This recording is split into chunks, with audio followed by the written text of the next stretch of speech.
Guys, so today I'm going to be looking at overthinkers that were actually right. So yeah, let's just get right into the video. When my wife and I were getting married and looking for a place for ceremony, we have found this beautiful but quite remote garden. We were signing the contract for the event and I kept thinking that it was quite remote. So I asked, how much time does it take for the ambulance to get here? I became the laughing stock of both families. My then future mother-in-law, who was present at the meeting, literally fell down from the chair laughing. The wedding organizer remembered it for weeks, telling about it to everyone we met. My dad ended every sentence with, "But maybe you need an ambulance for that." My wife was making siren noises when I was saying something we disagreed on. Every family dinner, all the aunts and uncles were checking if the ambulance was present.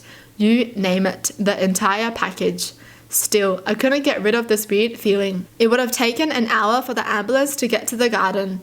After a few weeks, I ended up paying a private ambulance to be present at the wedding. Fast forward to the ceremony. As my wife literally walks down the aisle, at the back of the garden, I see two paramedics running with a stretcher and my dad squeezing my hand, whispering, "That's not your business, let them take care of it." What happened was that one of our older guests got a heart attack and almost died at a ceremony. Was saved by the private ambulance. Ever since then, when my wife tells me that I'm overthinking, I just do the siren noise. Whoa, I'm so glad they stuck to the gut feeling. Yo, sometimes overthinking can be good. It's not that good for everyday life, right? But the one time it's actually correct. I was once driving on the highway behind a car with a couple of kayaks strapped to the roof. My anxious brain kept saying, what if they fall off the car, Final Destination style? Yo, I always think about that sometimes, you know? If I'm driving behind a truck or something and they have like something loaded on top, I'm always thinking about this too. I tried to convince myself that it was an irrational fear, but the anxiety got the better of me and I decided to change lanes and make some distance. About 30 seconds later, cue kayaks. They both slip off the roof and go rolling around the highway. Luckily, no one was hurt, but man, that did not help my anxiety at all. Well, I'm glad they switched lanes, but seriously, this would add on to my overthinking.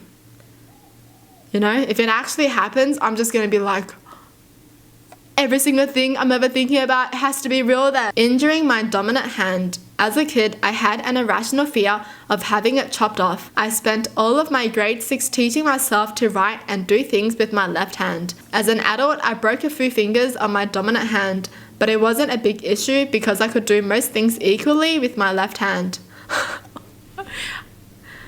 Thank gosh they just broke a few fingers. I actually thought they had it chopped off, man. Wow, that's crazy. Writing with both hands. I know a friend who wrote with both hands too. I always found that crazy. Why though? Why does she write with both hands? I feel like some people know how to write with both hands because they start off left-handed, but then the parents make them write with the right hand because the parents think that's better or something. So in the end, they know how to write with both hands. Yeah. In college, on occasion, upperclassmen would randomly steal the underclassmen towels from the shower stalls and then lock the room doors, so they had to go to the RA bar naked. I had the idea to stash a towel in the drop ceiling tiles for just that event. Maybe a week later, I became the victim of a towel snatching. However, the upperclassmen were very unhappy to see me strut out with a nice clean towel from my ceiling stash. That's so satisfying, proving someone wrong. You see? You see me with the towel? Wow, that's amazing, honestly. I can't believe people actually do this though. I thought it was just in movies where you steal someone's clothes, right? And then you run out. This actually happens. But honestly though, how is seeing someone naked running in the hallway funny? So you're happy seeing when someone is embarrassed? That's not good. I always carried an extra juice box snacks and an extra set of clothes during high school because I was always worried that one of my kids in my school with diabetes might get low and need some sugar, and I might get dirty or my clothes would get ruined. Well, one day the kid in my class with diabetes didn't need the sugar. As luck would have it, a few days later, a girl in my class was having a really bad wardrobe malfunction and couldn't wait for a new shirt, so my extra large t-shirt acted as both a shirt/dress for her. That's amazing. What the heck? This person is like a blessing. Oh my gosh. That's amazing. That's so wholesome how they always brought an extra juice box just in case the kid with diabetes actually needed one. So they brought it every single day. Oh my gosh, you're so good. I mean, you're so amazing. I carry some of just about everything in my purse. We were at a beach during off season and a kid wiped out. I had everything needed to clean and bandage him up. I carried that stuff, renewing when it got old, for almost 20 years before actually needing it. 20 years? So nothing like this happened before? But after 20 years of carrying it, it actually happened. Wow. The probability then, you know? That's still pretty good though. I guess for girls, it's just like carrying an extra hair tie or like extra pads just in case your friend needs one or someone asks you for one, you know? I think it's like that. Through a long series of events, my parents, who were not foster parents and not looking to adopt, ended up taking care of an infant who was not at all related to us, whose mother had just died.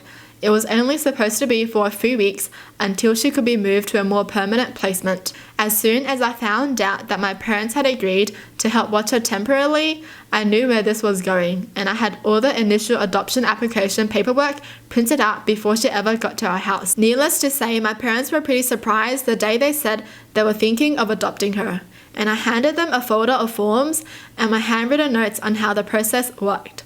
For the record, she has legally been my little sister for 7 years now. Oh, that's nice. That's so nice. That's wholesome as, man. Oh, I'm happy. I carry a fire extinguisher in my auto. I witnessed a car accident where the engine caught fire. I quickly put it out before it burned the inside of the car. Everyone survived. Whoa. A fire extinguisher? Wow, I don't think I know anyone who carries that in the car. But that's pretty cool. Went through a stage as a teenager where I thought I was psychic. I know, stupid. A friend asked me jokingly to make a prediction. I told him to get a flashlight because tomorrow would be dark. I grabbed one myself when I got home and put it in my purse. No idea why, just did it. The next day, the Eastern Seaboard blackouts happened. He still asks for predictions to this day. Wow. Well, I would believe it too, you know. I'll be like, oh. Wow. I always keep an unopened deck of cards in my backpack. When I was at a business conference, the big wig who was presenting to us was having to wing it with a few things because his luggage had been lost and didn't have all of his materials. He had the PowerPoint deck, but he didn't have his props. He started going into explaining how he'd be able to demonstrate the statistical principle he was describing. Only he didn't have the unopened deck of cards he needed. Voila, I was able to produce a shrink-wrapped deck of cards. My boss was also in the same presentation, and he was so impressed that I just happened to have a deck of cards on me. So that's nice too. Wow. He had like a new set basically. That's nice. Imagine if the guy wasn't intending to do that though, you know? You know? He was like, but I just need a deck of cards, but I don't have a deck of cards, so, you know, let's just move on. And then the guy's like, hold on, I actually have a deck of cards. Yo. When I was 11, I always kept approximately 12 to 15 of some combination of pens, pencils, and markers in my pant pocket. Just like having options, and never knew what I was going to need to write on. Sometimes got some side eye from other kids though. Cut to a weekend camp with a bunch of kids. I'm participating in a sort of scavenger hunt race thing.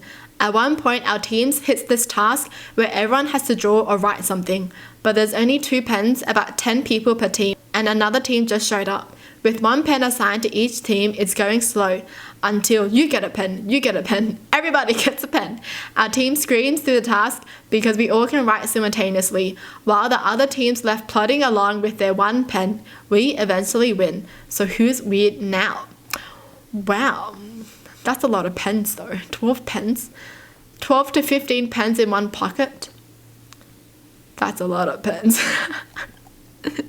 That's weird, but hey, at least they won. But I can't believe that's even allowed though, because that's like, how do I say? It's not equal, you know? It's just, I don't know. It just doesn't seem fair in a way, you know? Well, that's it for the video. Hope you guys enjoyed. Tell me in the comments down below what your thoughts are. And as always, thanks for watching. Hope you guys liked it. And I'll see you guys next time. Bye!